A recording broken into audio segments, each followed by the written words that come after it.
South India shopping mall the wedding మంత్ర సరికొత్త wedding collection south India shopping mall.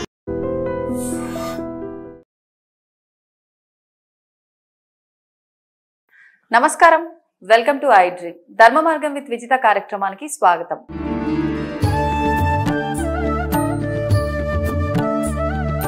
ప్రస్తుతం మనతో పాటు ఉన్నారు ప్రముఖ జ్యోతిష్య వాస్తు పండితులు బ్రహ్మశ్రీ అన్నవరపు తిరుపతి మూర్తి అవధాని గారు. ఇప్పుడు గురువు గారితో మాట్లాడి మరిన్ని విషయాలు తెలుసుకుందాం. నమస్కారం గురుగారు. ఓం శ్రీ మహాగణాధిపతయే నమః. గురుగారు, బ్రహ్మ ముహూర్తం యొక్క ప్రాధాన్యత చాలా ఎక్కువ అని చెప్పి మనం నార్మల్ గా చేసే సమయంలో చేసే పూజలు కానీ పనులు కానీ ఫలితం వచ్చేదానికన్నా ఈ సమయంలో బ్రహ్మ ముహూర్తంలో చేస్తే వచ్చే ఫలితం రెట్టింపు ఉంటుందని చెప్పి, ఎందుకు అంత వైశిష్ట్యము అని అంటే దేవతలు సంచరిస్తుంటారు ఆ సమయంలో అని చెప్పి చెప్తుంటారు. అసలు కరెక్ట్ గా బ్రహ్మ ముహూర్త సమయం ఎప్పుడు అని అంటే 3 నుంచి 4 అని చెప్తారు, లేదు అంటే సూర్యోదయానికి ముందర ఒక 40 నిమిషాలు అంటారు, రకరకాలుగా అంటుంటారు. అసలు ఆ సమయం కరెక్ట్ గా ఎప్పుడు, నిజంగా ఆ సమయంలో చేస్తే రెట్టింపు ఫలితం ఉంటుందా, ఎలాంటి ఆరాధనలు చేయాలి? తప్పకుండా. యద్బ్రాహ్మణానాం బ్రహ్మ నివ్రతం అని నాకు ఒక పేరు. ఇది బ్రాహ్మీ ముహూర్తం. దీనికి మన వాళ్ళు బ్రహ్మ ముహూర్తం అని పేరు మార్చేశారు. బ్రాహ్మీ ముహూర్తం. ఇప్పుడు మీరు ఒక మాట ఉన్నారు చూసారండి, మామూలు సమయంలో కన్నా ఆ సమయంలో చూస్తే ఎక్కువ రెట్టింపు ఫలితం చెప్పి, అసలు చెయ్యవలసిన సమయమే అది. కానీ అప్పుడు మనం దేవతార్చన అనేటువంటిది చెయ్యవలసిన సమయమే అది. మనం అప్పుడు చెయ్యట్లేదు కాబట్టి విడిగా ఇంకెప్పుడో చేసుకుని ఎప్పుడో ఒకనాడు ఆ రోజు నాడు చేద్దామని చెప్పి మనం ముందుకెళ్తున్నాం వాతావరణంలో. కానీ అనునిత్యము కూడా మనకు ఉషోదయం, అరుణోదయం, సూర్యోదయం 3 ఉదయాలు ఉంటాయమ్మా. ఉషోదయం తర్వాత అరుణోదయానికి సూర్యోదయానికి మధ్యలో సమయం బ్రాహ్మీ ముహూర్తం. ఉషోదయం అంటే మార్నింగ్ మనకు 3 గంటల నుంచి వస్తాయి. ఎర్లీ మార్నింగ్ 3 గంటల నుంచి ఎప్పటి వరకు? ఉషోదయం అనంతరం మనకు సూర్యోదయానికి 2:30 నుంచి 3 గడియలు. గడియ అంటే 27 నిమిషాలు సమయం. అంటే దాదాపు గంట. కనీస మాత్రం గడియని లెక్క తీసుకోవాలి.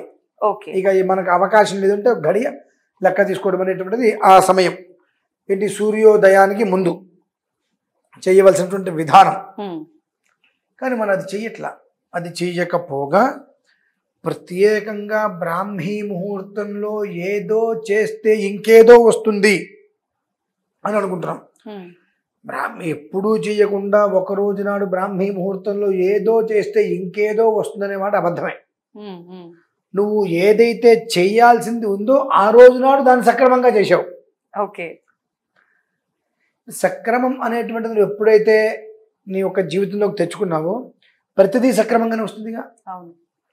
దీనివల్ల వీటికి ముఖ్య కాలాతిక్రమణ అని ఉంటుంది. వీటిల్లో సక్రమము అక్రమము ఉండవండి. సక్రమం లేదంటే ముఖ్య కాలాతిక్రమణం అంటే ఏ కాలంలో అయితే నువ్వు నిర్వర్తించాలో ఆ కాలాన్ని అతిక్రమించావు. ఆ కాలంలో చెయ్యలేదు, వేరే సమయంలో చేస్తున్నావు కనుక ముఖ్య కాలాతిక్రమణ దోష ప్రాయశ్చిత్తార్థం అసలు చేయకుండా మానకూడదు కనుక అప్పుడు చేయలేక ఇప్పుడు చేస్తున్నావు. అంతేగాని అప్పుడు చేస్తే ఏదో విశేషమైన ఫలితం వస్తుంది అనేటువంటిది కాదు. అది నీకు ప్రతినిత్యం నువ్వు ఎలా నిద్రపోతావో, ఎలా భోజనం చేస్తావో, నీ నిత్య జీవితం ఎలా అయితే ఉంటుందో ఆ నిత్య విధానంలో అదొకటి. దాన్ని మనం తీసేసి ఇవాళ బ్రాహ్మీ ముహూర్తం అని తీసుకొచ్చాం కొత్తగా. బ్రాహ్మీ ముహూర్తం అని ఇవాళ కొత్తగా జనాలకి తీసుకొస్తున్నాం. కానీ నిరవధికంగా నిత్యము నైమిత్తిక విధానం తీసేస్తే నిత్య విధానంలో ఆచరించవలసినది ఏదైనా ఉన్నది ప్రాథమిక అర్చన అనంటే అది బ్రాహ్మీ ముహూర్త సమయం.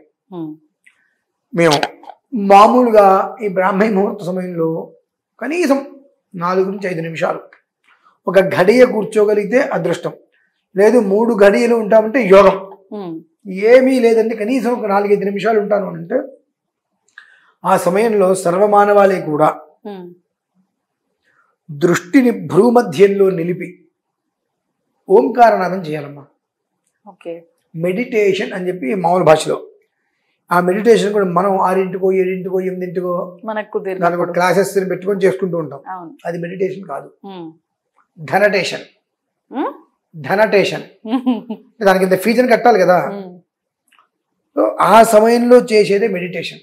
ఓకే, అంటే మిగతా సమయాల్లో చేసే మెడిటేషన్ పని చేయదు అంటున్నారా? అదే మనం ప్రశాంతంగా కూర్చున్నాం అనేటువంటి ఫీలింగ్ కోసమే. ఓకే, ఎందువల్లనంటే ఆ తెల్లవారుజా ఇప్పుడు మీరు 10 గంటలకి ఉదయం పూట నేను మెడిటేషన్ చేస్తా అంటారు, 8 గంటలకి ఇలా కూర్చోగానే అవి ఏదో సౌండ్లు చెవులకి డిస్టర్బెన్స్ ఉంటాయి. తెల్లవారుజాను మీరు ఆ ముహూర్తంలో కూర్చోండి, ఏమి ఉండవు. ఒకవేళ పల్లెటూరు అయితే ఆ పిచ్చుకలు పిట్టలు కలకల ధ్వని అవి తప్ప ఇంకేం ఉండవు. ఆ అంతటి ప్రశాంతంగా కూర్చున్నప్పుడు ఈ దృష్టిని భూమధ్యంలో నిలిపితే మనం సాక్షాత్తు ఆ పరం జీవితం మనకు అక్కడ కనిపిస్తుంది. కానీ అలా దృష్టిని నిలపడం అందరికి సాధ్యపడదేమో కదా. అందుకనే ఆ 4-5 నిమిషాల సమయం చెప్పా. ఆ తెల్లవారుజామున సమయంలో మనం అలా మెడిటేషన్ గా కూర్చున్నప్పుడు మనకు నిద్ర వచ్చేస్తుంది. అవును, ఆ 4-5 నిమిషాలు మన స్పృహలో ఉండం. ఆ సమయం చాలమ్మా. మనం అనుకునేటువంటిది ఏది బయట జరిగేటువంటిది మన చెవులకి వినిపించకుండా మనస్సును అలా వదిలేసేస్తే శరీరాన్ని అది అలా నిద్రలోకి జారుకుంటుంది. కానీ అది నిద్ర కదమ్మా, ఒక యోగం. అది ఇంత సమయం మాత్రమే ఆ యోగం ఉంటుంది.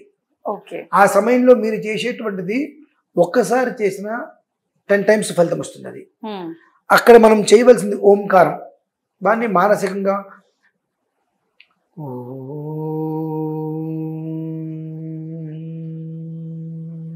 అని పెద్దగా చెప్పట్లేదు, మామూలుగా ఓంకారం మొదలుపెట్టి ఆ చివరికి ఆపేటప్పటికి దగ్గరగా 25 సెకండ్లు సమయం చేకూరుతుంది.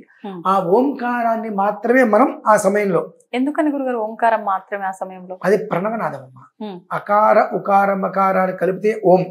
ఆ ఓం అనేటువంటిది బీజం, ఉద్భవించేటువంటిది. అంటే మనకు జ్ఞానమైన ఏదైనప్పటికీ కూడా వృద్ధి చెందాలి.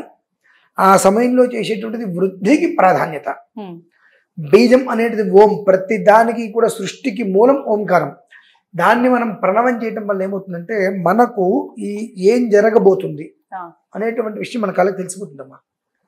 దాన్ని దివ్య దృష్టి అంటారు చూసారా, అటువంటి ఒకటి మీ భాషలో 6th సెన్స్.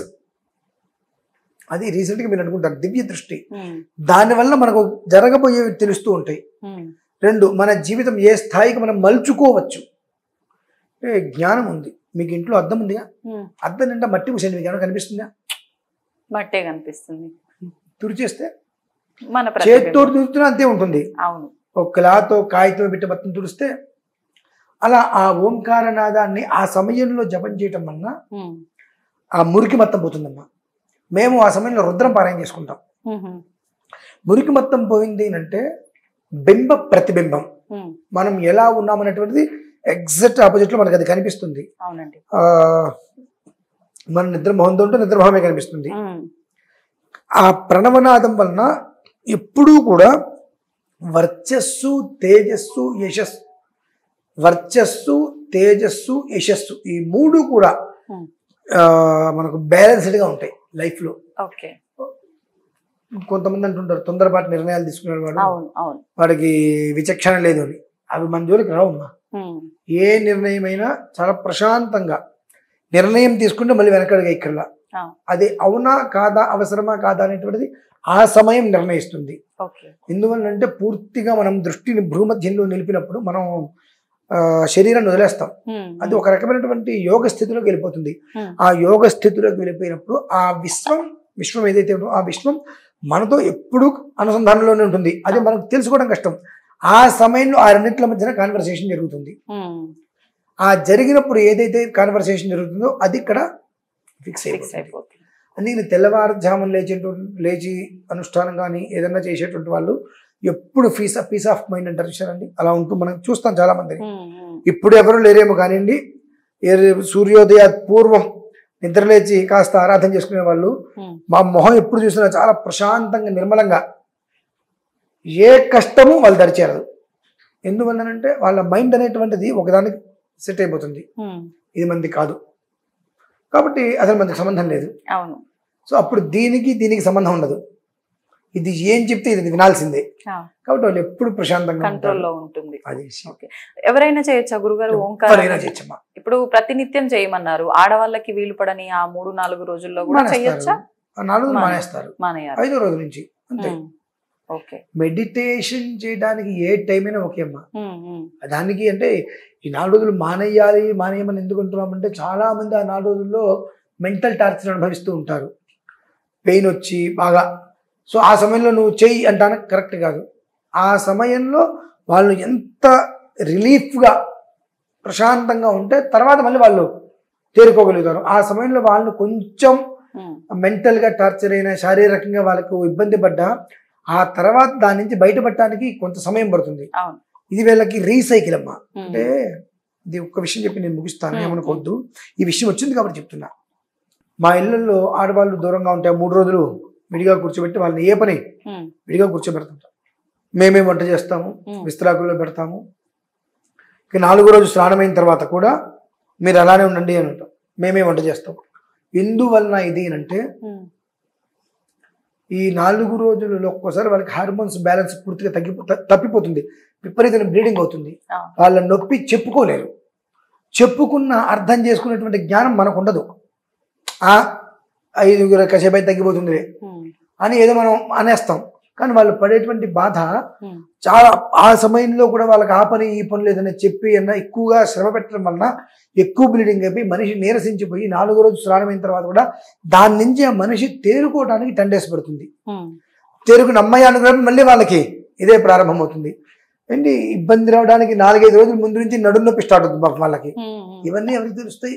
అందుకని ఆ 4 రోజులు వాళ్ళని అసలు కంప్లీట్గా రిలాక్స్. నువ్వు టీవీ చూస్తావా నీ ఇష్టం, అక్కడి నుంచి కదలకు, నువ్వు ఏం చేసుకుంటావు చేసుకో, ఏ పని చేయొద్దు వాళ్ళకి వదిలేస్తే ఆ శరీరం అనేటువంటిది ఒక వ్యవస్థగా ఏర్పడిపోతుంది.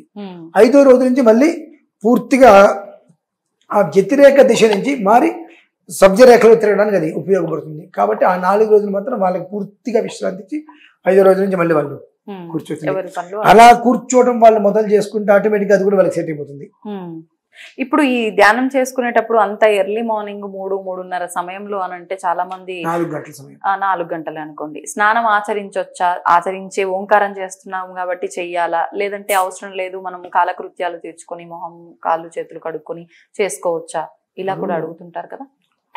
మేమైతే ఏది ఏమైనా స్నానం చేయవలసిందే అందరికీ. అంటే మేము ఆ సమయంలో ఆరాధన చేస్తాం కాబట్టి స్నానం చేయాలి.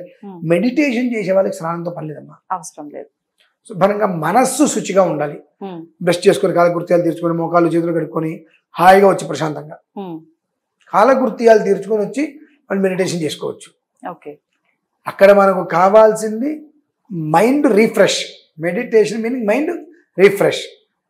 ఎప్పటికప్పుడు అప్డేట్ కావాలి. అది అప్డేట్ కావాలంటే ఇక్కడ ఎలాంటి టెన్షన్స్ ఉండకూడదు. ఆ టెన్షన్స్ లేకుండా ఉండాలంటే ఆ సమయంలో చుట్టుపక్కల జరిగేటువంటి ఈ చిటికి సౌండ్ కూడా మనకు రాదు కనుక మనకు చిటికేట నదిలేండి, అందుకే సౌండ్ రాదా. ఆ చిటికి సౌండ్ కూడా మనకు రాదు కనుక మైండ్ చాలా పీస్ఫుల్గా ఉంటుంది. ఆ సమయంలో ప్రశాంతంగా మనం కూర్చొని అన్నిటిని వదిలేస్తే ఈ 2 కళ్ళు భూమధ్యాన్ని చూస్తున్నప్పుడు మైండ్ అలా నిద్రలోకి జారిపోతుంది. జారిపోయినప్పుడు ఆ విశ్వం అనేటువంటిది మనతో పూర్తిగా కాన్వర్సేషన్ జరుగుతుంది. అది ఏదైతే చెబుతుందో దానికి మన మైండ్ రోజు రోజు రోజు రోజు రోజు రోజు రోజు సెట్ అయిపోతుంది. ఆ తర్వాత ఇక దేనికి ఎమోషనల్ కావు. మెడిటేషన్ ఈ బ్రాహ్మీ ముహూర్తంలో చేసేటువంటి దీనివల్ల ఏంటి మనకు యూజ్ అంటే ఎమోషనల్గా ఫీల్ అయిపోం. ఒక మనిషికి చాలా దగ్గరగా బాండింగ్ అయిపోతాం. ఒకవేళ తేడా వచ్చింది అదే నవ్వుతూ పక్కకి వెళ్ళేస్తుంది. సో ఎవరైనా ఏదైనా చెప్పినా అది నిజమవుతాం, మనం వెళ్ళాం, కోపాలు వచ్చేస్తాయి, విడిపోతాం. సో అటువంటి స్టేజ్లో కూడా ఈ సమయంలో వీళ్ళు చేస్తున్న దానివల్ల ఓకే ఏదో జరగడం జరిగింది, నువ్వేంటి అని గొడవలు వస్తాయి. కొన్ని రోజులు మనం దూరాన్ని మెయింటైన్ నవ్వుతూ మాట్లాడదాం, దూరాన్ని మెయింటైన్ చేద్దాం. సో ఒక 10 రోజులకి 20 రోజులకి 30 రోజులు తేడా తెలిసిపోతుంది ఎవరు ఏంటనేటువంటి విషయం. అప్పుడు మళ్ళీ చక్కగా మన ప్రేమగా దగ్గరికి రావచ్చు. నువ్వెంతంటే మళ్ళీ తప్పు కాదని తెలిసినా మనం తొందరపాటు నిర్ణయం తీసుకున్నాం కాబట్టి మాట్లాడలేము. సో ఇటువంటివి జ్ఞానం అనేటువంటి వృద్ధి తీసుకొచ్చి మనిషికి బ్యాలెన్స్డ్ లైఫ్ని ఇస్తుందమ్మా. ఓకే, అది. ధన్యవాదాలు గురుగారు, చాలా మంచి విషయాలు తెలియజేశారు. తవ్వుతున్న శివలింగం సరే దాన్ని అట్లా కప్పేసేయండి, చూపించదండి. Krishna is there. మూర్తి పూజ కాదు, సాక్షాత్ బ్రజేంద్ర నందన భగవాన్ ఉన్నారు మూర్తులు. ఏమీ ఆశించకుండా ఆరాధించే వాళ్ళు కూడా ఉన్నారా ప్రభుజీ? నిజమైన భక్తి అంటే మనకు తెలియదు కాబట్టి